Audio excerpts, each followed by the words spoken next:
Kaixo, nire supertxiki eta superfamiliak zer modu zaudete? Gaur kriston truko boteretsua kontatuko dizuet. Zure helburuak lortzeko handienetarikoa.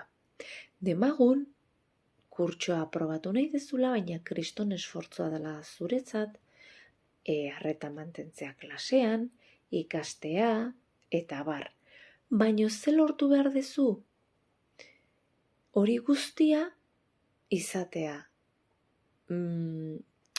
askoz hobeagoa eta min gutxiago ematea kurtsoa errepikatzea, baina ze kurtsoa errepikatzen badezu, ez zaude zure lagunekin, berriro dena ikasi behar dezu, gauza berdinak, eta orduan min gehiago da, beraz, gauzak lortzeko hortan fijatu behar zea.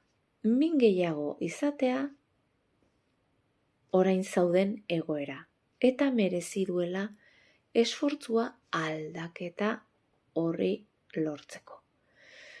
Truko hau erabili dezakezu edozein gauzetarako, edozein egoeratarako. Probatu eta kontatzen didazu.